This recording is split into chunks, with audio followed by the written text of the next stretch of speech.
give a fuck what anybody else thinks about it.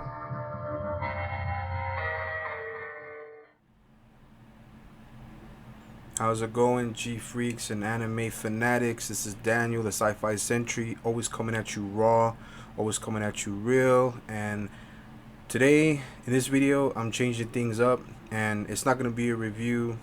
If you guys already saw the thumbnail on the anime I'm going to be talking about, this is going to be basically just an opinion and discussion video on aspects of the film that I enjoyed the most, and that's why I do this. That's why I make these videos. And yeah, I'm a little shameless, and I'm not gonna deny it. I just focus and do videos on what I like, what series and genres and animes and films and video games and figures that I enjoy the most. And I'm gonna be a little bit selfish in this video, so bear with me. And like I said, if you guys already saw the thumbnail, this is going to be an opinion and discussion video about one of my favorite animes of all time, Ninja Scroll, 1993.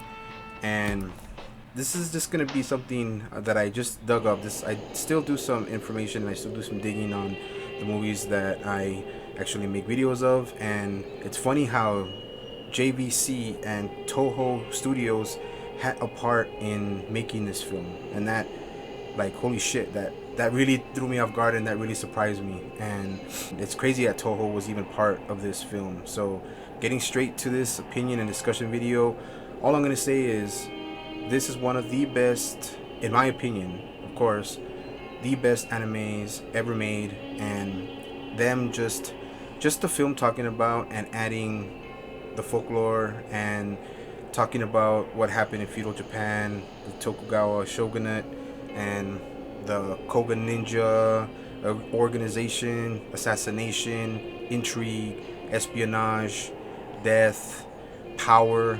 That's basically what this film and anime manga is all about. And we start off with the two main characters that are probably going to be the main focus, and that's Jubei Kibagami and Kagero from the Koga Ninja team, who's a Kunoichi. And if people didn't know what a Kunoichi is in Japanese, that's just called a reference to female ninja. So it's more about espionage, and they do add elements from feudal Japan and the history of feudal Japan, and talking about the 8 Devils of Kimon, Himuro Gema, Tessai, just my favorites. Yurimaru, Benasato, Sakuro. I mean, if you guys have already seen this movie, you guys know what I'm talking about. That's why I'm not doing the review, because why am I going to do a review on people who've already seen this movie before?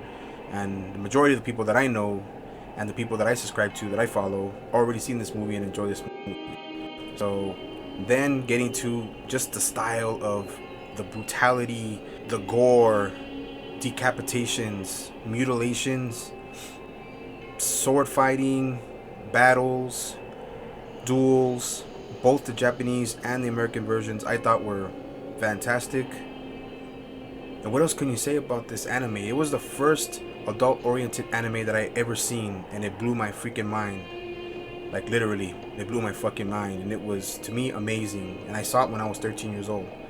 I saw it with a friend of mine that I hung around all the time with, and a cousin. They showed it to me, and at that point I was hooked on it. And the first chance I got in 2008, I bought the DVD for about $14.99, and I just recently got this one in, and I got this one for $10, and it's the Blu-ray version, which is the version I have been looking for. I also have it downloaded. And talking about Jubei and Kagero's relationship, which is, of course, at first they're at each other's throats.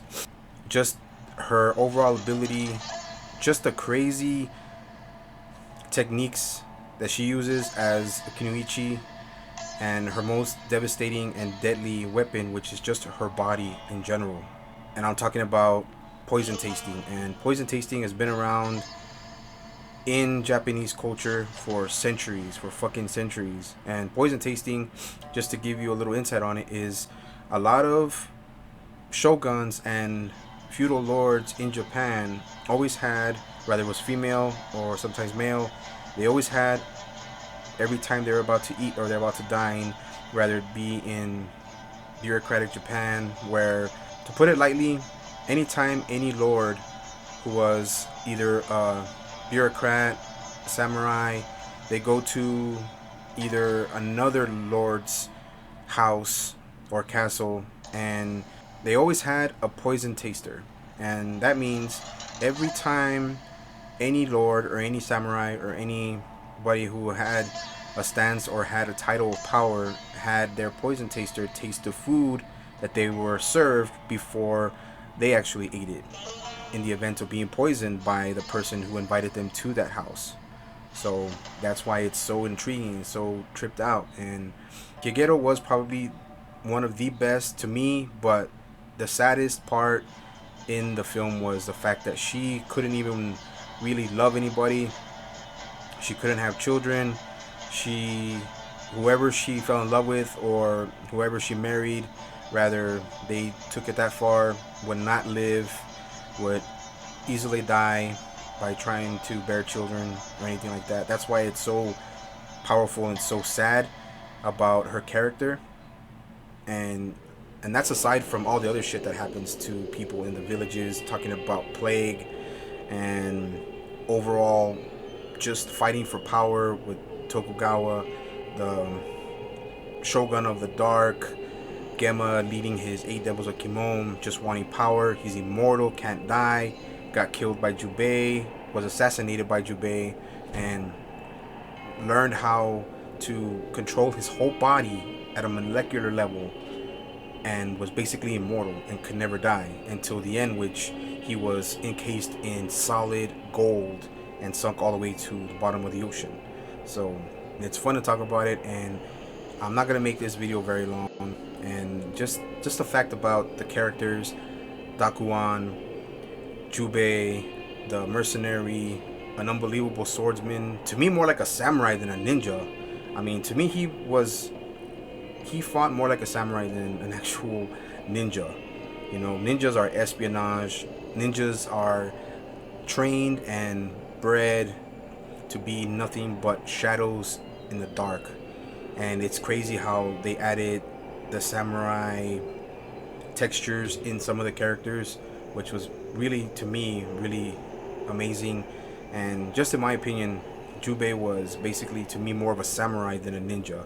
I mean, yeah, he was agile and he was very skillful, very knowledgeable, was ruthless, a ruthless motherfucker. He was ruthless, though he had a heart. And the Devils of Kimon were savage, freaking crazy. What they did to Guerrero was brutal, and at that point, I didn't really like that part when I was young. I was young, you know. I didn't like the part about what Tesai did to her, but you know, she ended up killing him without him even knowing it, and that's why her ability as a poison taster and her whole body being just poisonous and venomous was really, to me, it was great and it was awesome. It was an awesome style and awesome form of, I guess you could say, defense or a weapon, or she weaponized it. So yeah, I mean, I can go on, man, but that's just really what I want to talk about. And the end battle with Gemma and Jubei was also very cool, and that's really what I want to talk about. And I really love the film. I'm finally glad and happy that I got the Blu-ray edition. And I think I saw Fat Samurai and Lady Fat Blood. They have a steelbook edition, I think, you know, and I gotta look it up. I gotta retrace my steps, but I want to try to get that one. But there's no FYE here in Texas. Well, not here in El Paso. So, I mean, that's where I'll probably have to look at Best Buy or something like that. But anyways, G Freaks and Anime Fanatics, that's the video for now. Yeah, I really enjoyed this film. I wanted to talk about it, you know, talk about my opinion on it, and just a small discussion about it, because I'm just tired of doing reviews. And I may do some figure reviews in the future, but right now I'm just focusing on basically just films and animes and Godzilla, horror. I got one for Event Horizon coming up. I got The Crow that I'm gonna do for my homegirl Celeste, The Crow film for Miramax in I think it was 1993 also. So I'll be working on that too. So there you guys have it.